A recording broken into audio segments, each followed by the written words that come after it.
Hello everyone and welcome back.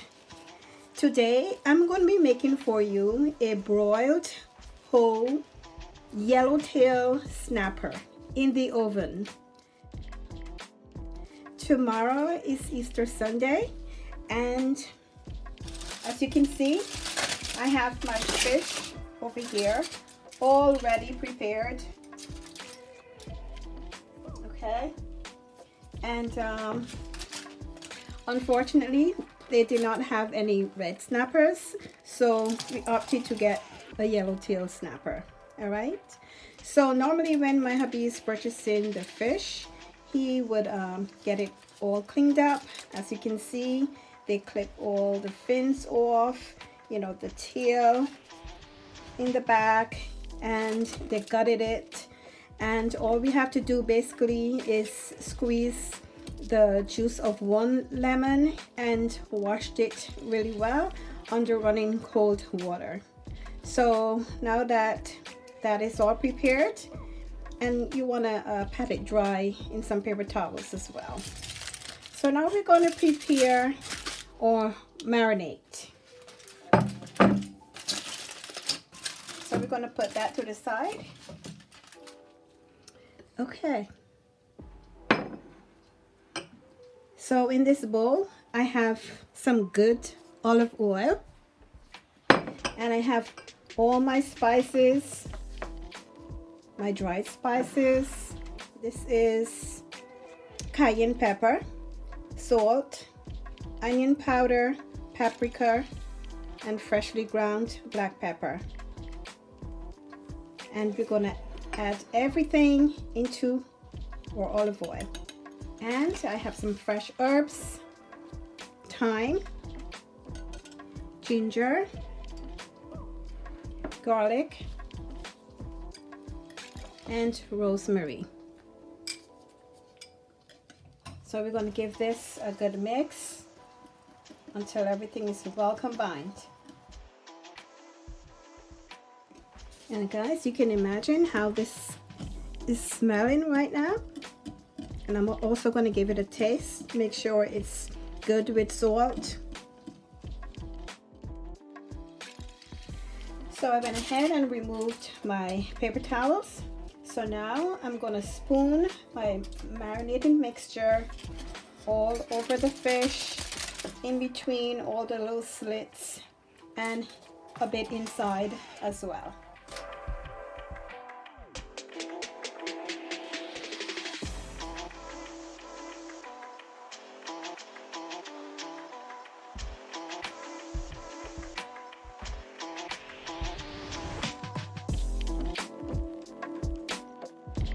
So before we marinate that, I'm just going to add a couple more things in the gut of the fish.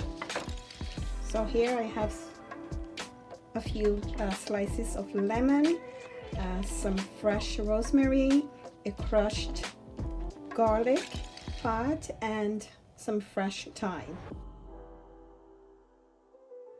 And the lemon slices are just going to infuse the fish with such an amazing aroma, guys. Okay, and this looks really awesome. So I'm just going to cover this, and we're going to marinate this for a couple hours, about 2 to 3 hours. Okay, so when I come back, I'll show you the next step. Okay, so my oven is all ready, and I went ahead and I lined my tray with some aluminum foil and some parchment paper. And you also want to, you know, save back a little of your marinade so you can baste it, you know, while it is cooking.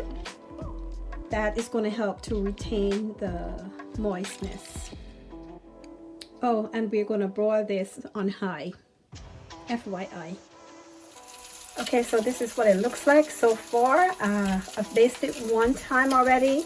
I'm gonna baste it again, and it looks like it's almost there. It's almost ready.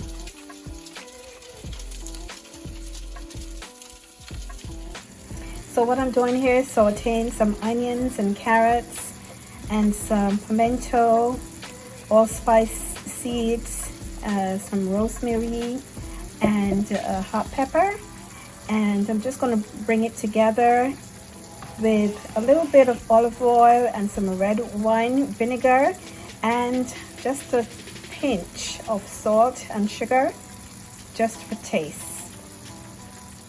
Okay everyone, here is the finished product of my broiled fish, and it was in the oven for approximately 20 to 25 minutes. You know, fish doesn't really take that long to cook, and it smells so amazing. And guys, you can have this with anything of your choice. I would probably pair it with some dirty rice or some Spanish rice. And speaking of Spanish rice, I think I'm going to be making that next, so stay tuned for that.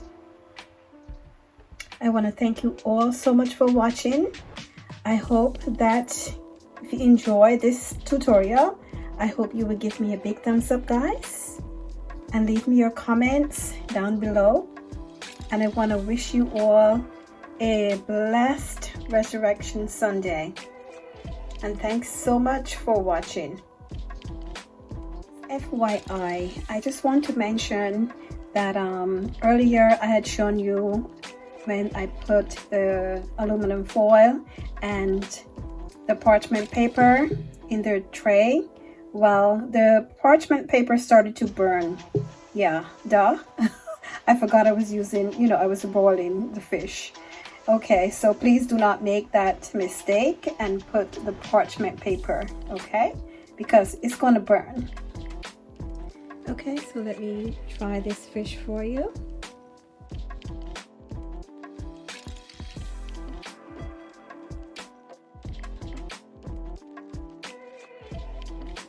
Wow.